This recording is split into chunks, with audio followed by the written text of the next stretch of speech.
బట్టతలతో బాధపడుతున్నారా? ఆధునితనమైన పద్ధతిలో హెయిర్ ట్రాన్స్ప్లాంటేషన్ చేయబడును. Face clinic, Hyderabad. నమస్తే, welcome to Suman TV news. నేను మీ సాయి. ఏపీలో ఇప్పటికే అన్ని పార్టీలు అభ్యర్థులను ప్రకటించినప్పటికీ కూటమిలో అయితే ఇంకా కొంత క్లారిటీ రావాల్సినటువంటి అవకాశం ఉన్నట్టు కనపడుతుంది. ఇప్పటికీ ప్రకటించినటువంటి కొన్ని స్థానాలలో కూడా ఇంకా మార్పు చేర్పులు జరిగేటువంటి అవకాశం ఉంది అనేటువంటి చర్చ కొనసాగుతుంది. ఇంతకీ నిజంగానే ఆ మార్పు చేర్పులు జరగబోతున్నాయా? మార్పు చేర్పులు జరిగితే అక్కడ నియోజకవర్గాలలో నెలకొన్నటువంటి రాజకీయ పరిస్థితులను ఎలా డిఫీట్ చేస్తారు? సో తెలుగుదేశం బీజేపీ మధ్యలో ఈ యొక్క స్థానభ్రంశం జరుగుతుందా, లేకుంటే జనసేన మధ్య కూడా జరుగుతుందా? అసలు ఏం జరుగుతుంది? ఎన్ని స్థానాల్లో మార్పు జరుగుతుంది? ప్రస్తుతం దీనికి సంబంధించిన పూర్తి వివరాలు తెలుసుకుందాం. మనతో పాటు Suman TV news chief editor Keshav గారు ఉన్నారు. సార్ నమస్తే. నమస్తే. సో ఇప్పటికీ మొత్తం కన్ఫర్మ్ అయిపోయింది, ఇంకా అభ్యర్థుల ప్రకటన అయిపోయింది, ఇక ప్రచారంలోకి బరిలోకి దిగి గెలుపోవటంలే డిసైడ్ చేసుకోవాల్సిన అవసరం ఉంది అనేటువంటి సమయంలో ఇంకా కొన్ని స్థానాల్లో మార్పులు జరగబోతున్నాయి, దీనికి సంబంధించి చర్చలు కొనసాగుతున్నాయి అనేటువంటి ఒక వార్త. ఇది నిజమేనంటారా?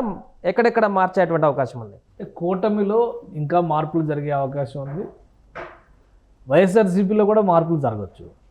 యథాతథంగా ఇప్పుడు ఏదైతే అనౌన్స్ చేశారో అదే లిస్టుతో వెళ్తారో అని మనం కన్ఫర్మ్గా చెప్పలేము. ఎందుకంటే తొందరపడి ఒక కోయిల ముందే కూసింది అన్నట్టుగా ఎలక్షన్స్ రాకముందరే ఏళ్ల తరబడి హడావుడి చేస్తూ నెలల తరబడి దాని మీద కసరత్తులు చేస్తూ ముందుకెళ్ళినటువంటి పరిస్థితి ఆంధ్రప్రదేశ్ రాజకీయాల్లో ఈసారి మాత్రమే మనం చూసాం. అంతకు ముందర ఇంత ఎక్కువ యాక్టివిటీ లేదు.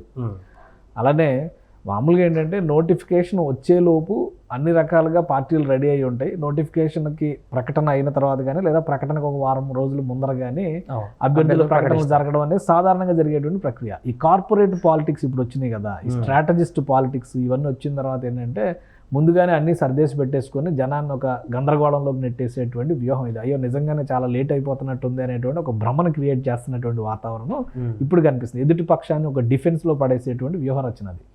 జనవరిలో డిసెంబర్లో లిస్టులు అనౌన్స్ చేస్తూ వెళ్ళారు కదా, అది కూడా ఇన్ఛార్జ్ దశల వారీగా. ఫైనల్గా ఏ పార్టీ అయినా బీఫామ్ ఇచ్చి నామినేషన్ వేయించే వరకు ఏదైనా జరగచ్చు.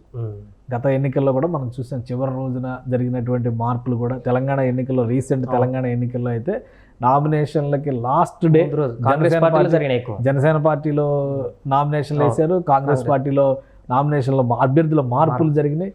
సో ఇవన్నీ కామన్. ఇది కాదు ఏంటంటే ఆంధ్రప్రదేశ్ రాజకీయాల్లో ముందుగానే అందరూ అనౌన్స్ చేశారు కాబట్టి ఏదో జరిగిపోతుందేమో అని 100% మార్పులు చేర్పులకి అవకాశాలు ఉన్నాయి. ముఖ్యంగా కూటమిలో సెట్ రైట్ అవడానికి కొంచెం టైం పట్టేటువంటి అవకాశం కనిపిస్తుంది. అసెంబ్లీ సీట్ల విషయంలో కానీ, లోక్సభ సీట్ల విషయంలో కానీ ప్రస్తుతానికైతే ఒక 4 చోట్ల ఆ ఈక్వేషన్స్ కనిపిస్తున్నాయి.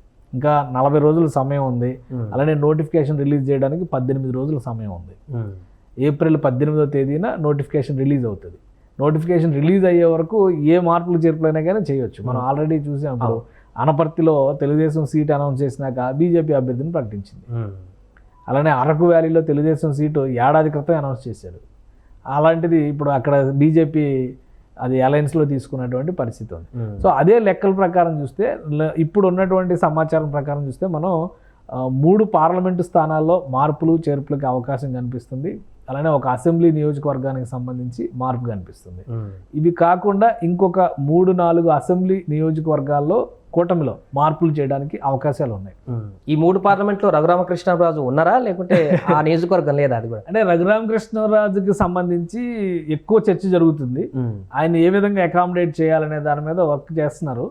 అది క్లారిటీ ఇవ్వడానికి కూడా ఇంకొక 2-3 రోజులు, కనీసం 5వ తారీఖు వరకు మనం వెయిట్ చేయాల్సినటువంటి పరిస్థితి అయితే కనిపిస్తుంది. ఎందుకంటే ఇంకొక వార్త వినపడుతుంది, ఈ ఎన్నికల్లో కనుక ఆయనకు అవకాశం ఇవ్వకపోతే అసలు రాజకీయ సన్యాసమే తీసుకుంటారు, ఇక రాజకీయాల్లోకి రారు అనేటువంటి వార్త కూడా చక్కర్లు కొడుతుంది. మరి ఇప్పుడు రాజకీయ సన్యాసం తీసుకుంటే ఆయనకి ఎక్కువ నష్టం జనానికంటే కూడా. ఎందుకంటే ఆయన చేస్తున్నటువంటి యాక్టివిటీ అంతా కూడా పొలిటికల్ ఎఫిలియేటెడ్ ఉన్నటువంటి యాక్టివిటీనే నడుస్తుంది. కాబట్టి అంత ఈజీగా ఆయన రాజకీయ సన్యాసం తీసుకుంటారని నేను అనుకోవట్లే. కానీ మార్పులు చేర్పులకి ఉన్నటువంటి అవకాశాలను మాత్రం చాలా సీరియస్గా కూటమి కన్సిడర్ చేస్తుంది. ప్రధానంగా నరసాపురం లోక్సభ స్థానం విషయంలో, అభ్యర్థి విషయంలో బీజేపీ ప్రకటించినటువంటి అభ్యర్థి బలమైన అభ్యర్థి కాదు అనేటువంటి మాట సొంత నియోజకవర్గాల్లో ఉన్నటువంటి సొంత పార్టీల నేతలే వ్యక్తపరుస్తున్నటువంటి పరిస్థితి ఉంది. సో ఇది చాలా సీరియస్గా కూటమిలో డిస్కషన్ జరుగుతుంది. ఆ మార్పు చేయకపోతే కనుక ఆ పరిధిలో ఉన్నటువంటి అసెంబ్లీ స్థానాల్లో కూడా ప్రభావం కనిపిస్తుంది అనేది చాలా క్లియర్గా చెప్తున్నారు. ప్లస్ అటు వైఎస్ఆర్సీపీ నిలబెట్టినటువంటి ఉమాబాల కూడా బలమైనటువంటి ప్రత్యర్థి కాదు. సో సో గెలవడానికి అవకాశం ఉన్నటువంటి సీటు అనేటువంటి నమ్మకం ఉంది. ఎందుకంటే ఆమె రాజకీయంగా అంత యాక్టివ్గా ఉన్నటువంటి పరిస్థితి లేదు. పైగా రఘురామకృష్ణరాజు చేసినటువంటి యాక్టివిటీస్ కానీ, ఈ గతంలో జరిగినటువంటి ఇన్సిడెంట్స్ కానీ వీటన్నిటిని దృష్టిలో పెట్టుకొని చూసినా ఆ నియోజకవర్గం పరిధిలో ఉన్నటువంటి రాజులకి, క్షత్రియులకి సంబంధించినటువంటి ఓటు బ్యాంక్ కానీ ఇవన్నీ కూడా కలిసి రావాలంటే ఖచ్చితంగా అభ్యర్థిని మార్చాలి, బలమైనటువంటి అభ్యర్థిని తీసుకురావాలి. గతంలో గోకరాజు గంగరాజుకి ఆ నియోజకవర్గం కేటాయించారు 2014లో. ఆయన అక్కడి నుంచి గెలిచారు, కూటమి అభ్యర్థిగా 2014లో గెలిచారు. ఇప్పుడు ప్రకటించినటువంటి అభ్యర్థి పార్టీకి లాయలిస్ట్గా ఉన్నటువంటి అభ్యర్థి కావచ్చు, కానీ ప్రజల్లో అంత ఆకర్షణ, జనాకర్షణ ఉన్నటువంటి నాయకుడు కాదు అనేటువంటి అభిప్రాయం. సింపతితో పాలిటిక్స్ గెలవలేరు కదా. సో అది చాలా సీరియస్గా కన్సిడర్ చేస్తున్నారు. అలానే అభ్యర్థుల ప్రకటనల విషయంలో, ఎంపికల విషయంలో కూడా చాలా విమర్శలు పురంధేశ్వరి గారు రాష్ట్ర అధ్యక్షురాలిపైన వైసీపీ చేసింది, కూటమిలో జరిగినటువంటి విమర్శలు, కొందరు దురుద్దేశపూరితంగా చేసిన వీటన్నిటిని కూడా చాలా సీరియస్గా తీసుకుంది భారతీయ జనతా పార్టీ. ఈరోజు ఎలక్షన్ కమిషన్ కూడా కంప్లైంట్ చేశారు, వైఎస్ఆర్సీపీ మీద చర్యలు తీసుకోవాలి అని. టికెట్లు అమ్ముకున్నారు, సీట్లు అమ్ముకున్నారు, ఇట్లాంటి ప్రచారం చేసినటువంటి నాయకుల మీద కంప్లైంట్ ఇచ్చారు. సో ఇప్పుడు ఇక్కడ నరసాపురం సీటు దగ్గరకు వచ్చేసరికి ఏంటంటే బలమైన అభ్యర్థిని పెట్టకుండా ఏదో ఒక మంత్రాంగం నడిచింది అనేటువంటి చర్చ ఉంది. రఘురామకృష్ణరాజు గారు స్వయంగా కొన్ని విమర్శలు చేశారు కదా, సోము వీర్రాజు గారు ఇన్వాల్వ్ అయ్యారు, వీళ్ళందరూ ఇవన్నీ కూడా ఆవేశంలో చేసిన ప్రకటనలు కావచ్చు, విమర్శలు కావచ్చు. కానీ అంతర్లీనంగా ఇక్కడ వస్తున్నటువంటి డిస్కషన్ ఏంటంటే నరసాపురం సీటుని ఒకవేళ రఘురామకృష్ణరాజుకి ఇవ్వని పక్షంలో ఆ సీటుకి సంబంధించి ఒక నిర్ణయం తీసుకోవాలంటే తెలుగుదేశం పార్టీకి ఆ సీటు కేటాయించి ప్రత్యామ్నాయంగా భారతీయ జనతా పార్టీ ఏలూరు లోక్సభ స్థానాన్ని తీసుకోవాలనేటువంటి ప్రతిపాదన చాలా బలంగా వినిపిస్తుంది. ఒకవేళ అదే జరిగితే టీడీపీ అభ్యర్థిగా నరసాపురం నుంచి రఘురామకృష్ణరాజు అక్కడ బరిలో దిగుతారు. తెలుగుదేశం పార్టీ ఏలూరుకి ఆల్రెడీ క్యాండిడేట్ని అనౌన్స్ చేసింది, మహేష్ యాదవ్ని. బహుశా అక్కడ మార్పులు చేర్పులు ఏమైనా జరిగేటువంటి అవకాశం ఉండొచ్చు. బీజేపీ కేటగిరీలోకి వస్తే బీజేపీ ఎవరిని అభ్యర్థిగా తీసుకుంటుంది ఏంటనేది చూడాలి. లేదా ఇంకేదైనా ప్రత్యామ్నాయమైన అవకాశం లేదు. ఎందుకంటే పశ్చిమ గోదావరి జిల్లాలోనే ఒక సీటు కావాలనేటువంటి, ఉమ్మడి పశ్చిమ గోదావరి జిల్లాలో ఒక సీటు కావాలనేటువంటి ప్రతిపాదన బీజేపీ మొదటి నుంచి చేస్తుంది. ఏలూరులో తపన్ చౌదరి చాలా వర్క్ చేశారు, ఆయనకి ఇస్తారు సీట్ అని కూడా అనుకున్నారు. సో ఆయన తీవ్రమైనటువంటి అసంతృప్తిలో ఉన్నారు. ఈ అసంతృప్తులు, వీళ్ళు ఎగరేస్తున్నటువంటి తిరుగుబాటు బావుటాలు, పార్టీ మార్పుల సంకేతాలు, ఇవన్నిటిని కూడా కన్సిడర్ చేసిన తర్వాత అధిష్టానం ఒక నిర్ణయం. కాబట్టి ఈ 2 సీట్లలో మార్పు అనేది చాలా స్పష్టంగా కనిపిస్తుంది. బహుశా 2-3 రోజుల్లో దాని మీద ఒక ప్రకటన చేయొచ్చు. ఇంకొక కీలకమైనటువంటి స్థానం కూడా కడప పార్లమెంటు స్థానం పరిధిలో కూడా చర్చ ఎక్కువ జరుగుతుంది. ఇప్పుడు షర్మిల కూడా నిలబడుతుంది కాబట్టి కొంచెం కీలకంగా మారేటువంటి స్థానంగా ఉంది. ఇప్పుడు ఆ సీట్ని తెలుగుదేశం పార్టీ కూటమిలో భాగంగా భూపేష్ రెడ్డికి కేటాయించింది.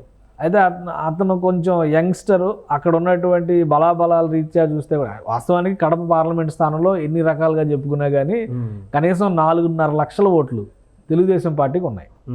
లాస్ట్ ఎలక్షన్స్లో కూడా 4,80,000 ఓట్లు పైచలకు తెలుగుదేశం పార్టీ సాధించుకున్నటువంటి పరిస్థితి. అదే వన్ సైడ్ విక్టరీ ఉన్నటువంటి కాన్స్టిట్యున్సీ ఏమీ కాదు. కాకపోతే ఆ కుటుంబానికి ఉన్నటువంటి పట్టు నేపథ్యంలో వరుసగా ఓటమి వస్తుంది. దానికి కారణం రాజశేఖర రెడ్డి గారు కానీ వివేకానంద రెడ్డి గారు వేసినటువంటి పునాదుల కింద మనం చూడాల్సి ఉంటుంది. సో ఇప్పుడు ఈ కొత్త తరం నాయకుల్ని ఎదుర్కొనేటువంటి క్రమంలో కూడా గతంలో కూడా 3 లక్షలు రాజశేఖర రెడ్డి గారు ఉన్నటువంటి సందర్భంలో కూడా ఒక్కసారి బహుశా 4 లక్షల ఓట్ల మెజారిటీ వచ్చింది. ప్రతి సందర్భంలో 1,00,000-1,50,000 ఓట్ల మెజారిటీతోనే బయటపడుతున్నటువంటి పరిస్థితి ఉంది. సో ఇప్పుడు బీజేపీ, టీడీపీ, జనసేన కూటమి నేపథ్యంలో ఆ సీటు సీనియర్లకు ఇవ్వాలి అనేటువంటి ప్రతిపాదన వస్తుంది. దీనికి సంబంధించి జమ్మలమడుగు ఎమ్మెల్యే అభ్యర్థిగా బీజేపీ ప్రకటించినటువంటి ఆదినారాయణ రెడ్డి లాస్ట్ ఎలక్షన్స్లో కూడా ఆయన చాలా బలంగా కృషి చేసినటువంటి పరిస్థితి ఉంది. లాస్ట్ ఎలక్షన్స్లో ఆయన కూడా 4.5 లక్షల ఓట్లు టీడీపీ అభ్యర్థిగా ఆయనే నిలబడ్డారు. ఎలక్షన్స్ తర్వాత ఆయన బీజేపీలోకి వెళ్ళినటువంటి పరిస్థితి.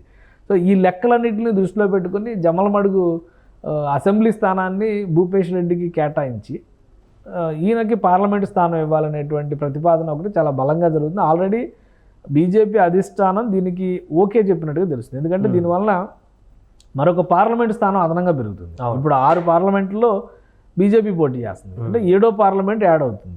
టీడీపీకి వచ్చే అడ్వాంటేజ్ ఏంటంటే 144 అసెంబ్లీలో పోటీ చేస్తే ఇంకో స్థానం అక్కడ పెరుగుతుంది, 145 అసెంబ్లీలు అవుతుంది. సో ఈ లెక్కలు దృష్టిలో పెట్టుకొని ఉభయ కుశలోపరి అన్నట్టుగా 2 పార్టీలు కూడా అధిష్టానాలు ఈ విషయంలో సానుకూలంగానే ఉన్నట్టుగా తెలుస్తుంది. ఆదినారాయణ రెడ్డి, భూపేష్ రెడ్డి కూడా బంధుత్వం ఉంది, బాబాయ్ అబ్బాయి వరుస ఉంది. కాబట్టి కుటుంబంలో ఉన్నటువంటి దీన్ని కూడా ఒక రకంగా పరిష్కరించుకునే అవకాశం కనిపిస్తుంది అనేటువంటి సంకేతాలు. సో దీనికి అధిష్టానాలు యాక్సెప్ట్ చేస్తున్నటువంటి పరిస్థితుల్లో ఈ 3-4 రోజుల్లో దీనిపైన ఒక క్లారిటీ ఇస్తే కనుక 3 పార్లమెంటు స్థానాలు అలానే ఒక అసెంబ్లీ స్థానంలో అక్కడ అభ్యర్థి మార్పు అనేది చాలా స్పష్టంగా కనిపిస్తుంది. వీటితో పాటు ఒక 4-5 కాన్స్టిట్యున్సీస్లో భారతీయ జనతా పార్టీ మళ్ళీ రివ్యూ చేస్తున్నట్టుగా ఒక సమాచారం వస్తుంది. అలానే జనసేన పార్టీ, టీడీపీ కూడా అక్కడ మార్పులు చేర్పుల మీద ఫోకస్ పెడుతున్నట్టు, తిరుగుబాటు సమస్య కావచ్చు, అంటే రెబల్స్ బెడద కావచ్చు. ఇప్పుడు అవనగడ్డ పైన చర్చ ఇప్పుడు అవనగడ్డలో దాదాపు అటువంటి వాతావరణమే ఉంది. ఇప్పుడు ఆ పార్టీ నుంచి తీసుకొచ్చి ఇక్కడ సీట్ ఇస్తున్నారు, ఇక్కడ బలమైన నాయకులను వదిలేస్తున్నారు అనేటువంటి వాదన ఉంది. అయితే గెలవడం అనేటువంటి ఈక్వేషన్ దృష్టిలో పెట్టుకుని ఆ నిర్ణయాలు తీసుకున్నట్టుగా అధిష్టానాలు చెప్తున్నాయి. సో ఈ అవనగడ్డ లాంటి స్థానం కావచ్చు, అలానే అనపర్తి కావచ్చు, అలానే ఇంకొకటి అరకు వ్యాలీ కావచ్చు, విశాఖ పరిధిలో ఉమ్మడి విశాఖ పరిధిలో ఉన్నటువంటి నియోజకవర్గాల్లో అభ్యర్థుల ప్రకటన విషయంలో 1-2 సార్లు బీజేపీ మరోసారి సమీక్షించేటువంటి ప్రయత్నం చేస్తున్నట్టుగా తెలుస్తుంది. ఎందుకంటే ఇప్పటివరకు వస్తున్నటువంటి గ్రౌండ్ రిపోర్ట్స్ ప్రకారం బీజేపీ తీసుకున్నటువంటి 10 నియోజకవర్గాల్లో ఎక్కడా గెలిచేటువంటి పరిస్థితి లేదు అనేటువంటి ఫీడ్బ్యాక్ ఎక్కువగా వస్తుంది. సో ఒక 3-4 నియోజకవర్గాల్లో మాత్రం టఫ్ కాంటెస్ట్ ఉంటుంది. ఉదాహరణకి విజయవాడ వెస్ట్ కావచ్చు, కైకలూరు కావచ్చు, విశాఖపట్నం నార్త్ కావచ్చు, ఈ కాన్స్టిట్యున్సీల్లో కొంత గట్టి పోటీ ఇచ్చే అవకాశం ఉంది. కానీ ఎవరు గెలుస్తారనేది కానీ ఒకటిసారి ఇంత ఫైనలైజ్ అయిపోయిన తర్వాత కూడా ఇంకా అభ్యర్థుల్లో మార్పు చేర్పులు అంటూ కొత్త పేర్లు వినపడితే ఆ కాన్స్టిట్యున్సీలో ఉన్నటువంటి ప్రజల్లో కొంత కన్ఫ్యూజన్ ఏర్పడేటువంటి అవకాశం. ఎప్పుడైనా ఎలక్షన్స్కి ముందర జరిగేటువంటి 15 రోజుల క్యాన్వాసింగ్ అనేది చాలా సీరియస్ క్యాన్వాసింగ్గా మనం కన్సిడర్ చేయాలి. ముందర జరిగేవన్నీ కూడా మార్పులు చేర్పులు, ఎప్పుడు ఏ నిమిషంలో ఏ వ్యూహం అయినా కానీ పన్నేటువంటి అవకాశం ఉన్నటువంటి అంశాలు కానీ మనం పరిగణించాలి. నామినేషన్లు వేసిన తర్వాత జరిగేటువంటి క్యాన్వాసింగ్ చాలా సీరియస్ క్యాన్వాసింగ్. అంటే అఫ్కోర్స్ ఇప్పుడు ఒక సీట్ వస్తుంది అనే ఎక్స్పెక్టేషన్తో ఖర్చు పెట్టుకున్నారు అంటే, ఖర్చు పెట్టుకోవడం అనేది నియోజకవర్గం, ఇప్పుడు ఆ సీటు గెలవాలనే వ్యూహంతో చేసేటువంటి ఖర్చుకి ఈసీ బాధ్యత వహించదు, పార్టీ బాధ్యత వహించదు. కానీ ఒకటేంటంటే రాజకీయంలో గెలుపు అనేటువంటి ఉద్దేశంతో పనిచేసేటువంటి వాళ్ళందరూ ఎప్పుడు ప్రజల్లో ఉంటారు. ఎన్నికలు ఉన్నా లేకపోయినా ప్రజల్లో ఉంటారు. అలాంటి నాయకులు ఎప్పుడు గెలుస్తారు. కొంతమంది నాయకులు ఉన్నారు, అధికారంలో పార్టీ ఉన్నా లేకపోయినా వాళ్ళు మాత్రం గెలుస్తూ ఉంటారు. దానికి కారణం ఏంటి? వాళ్ళు ప్రజాక్షేత్రంలో అంత కనెక్టివిటీ ఉండడం అనేది. సో అలాంటి వాళ్ళకి ఎప్పుడు డోకా ఉండదు. ఈ డబ్బులన్నీ బాగా సంపాదించుకొని వచ్చి ఏదో ఒక నియోజకవర్గాన్ని 1, 2, 3, 4 అని ఆప్షన్స్ పెట్టుకొని సెలెక్ట్ చేసుకొని ఇమీడియట్గా అక్కడ ప్రచారం మొదలుపెట్టి ఇక్కడ నేను అద్భుతంగా చేస్తాను కాబట్టి నాకు సీట్ ఇవ్వండి అనేటువంటి వాళ్ళకి ఇబ్బంది ఉంటుంది. ఇక్కడ ఏంటంటే ఫైనల్గా పార్టీలు చూసేటువంటి అంచనాలు గెలుపు గుర్రాలు ఎవరు అనేటువంటి అంచనా మీద ఎక్కువ ఫోకస్ చేస్తాయి. కాబట్టి ఒక 3-4 సీట్లు వైసీపీలో కూడా ఆ పరిస్థితి ఉంది. ఇప్పుడు అనౌన్స్ చేసిన తర్వాత క్యాన్వాసింగ్ విషయంలో కానీ, అభ్యర్థి ప్రజల్లోకి వెళ్ళేటువంటి విధానంలో కానీ అసంతృప్తి ఉంటే మార్పులు చేర్పులు ఉంటాయని అధికార పార్టీ కూడా అనౌన్స్ చేసింది. కాబట్టి అట్లా అది వాళ్ళ స్వయంకృత అపరాధం. అభ్యర్థి కనెక్ట్ అయ్యేటువంటి క్రమంలో కానీ, సామాజిక ఈక్వేషన్స్ విషయంలో కానీ, అనవసరమైనటువంటి పట్టింపులకి పంతాలకి పోకుండా ఎలా జనాకర్షణ పొందాలి, ఎలా ఓటర్ని ఆకట్టుకోవాలనేటువంటి వ్యూహం చేయడంలో కానీ ఫెయిల్ అవుతున్నారనేటువంటి అభిప్రాయం ఉంటే ప్రతి ఒక్కరిని వెనకుండి తోసేటువంటి పరిస్థితి ఉండదు కదా. జగన్మోహన్ రెడ్డి గారు వాళ్ళని పుష్ చేసేటువంటి కార్యక్రమం పెట్టుకోరు కదా, ఆయన మొత్తం ఓవరాల్గా చూస్తారు.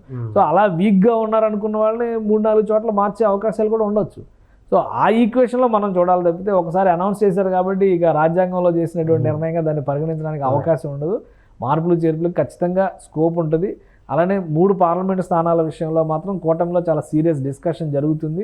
దానిపైన ఒక చర్య తీసుకోవడానికి కూడా ఆస్కారం ఉంది. Right sir. సో మొత్తానికి అది ఇంకా ఒక 4 స్థానాలు, అంటే 3 పార్లమెంట్, ఒక అసెంబ్లీ స్థానాల్లో కూడా టీడీపీ బీజేపీ మధ్య కొంత మార్పు చేర్పులు ఉండేటువంటి అవకాశం ఉన్నట్టుగా తెలుస్తుంది. ఈ మార్పు చేర్పుల తర్వాత ఇంకా పూర్తి స్థాయిలో అభ్యర్థుల ఫైనలైజేషన్ అనేది కనపడేటువంటి అవకాశం ఉంది. దాంట్లో ఈ ఏలూరు కానీ, ఈ నరసాపురం కానీ, అదేవిధంగా అటు కడప పార్లమెంట్ సెగ్మెంట్లు ఉన్నట్టుగా ప్రధానంగా వినిపిస్తున్నటువంటి చర్చ. సుమన్ టీవీలో మీ పర్సనల్ అండ్ బిజినెస్ ప్రమోషన్స్ కోసం కింది నెంబర్కి కాంటాక్ట్ చేయండి.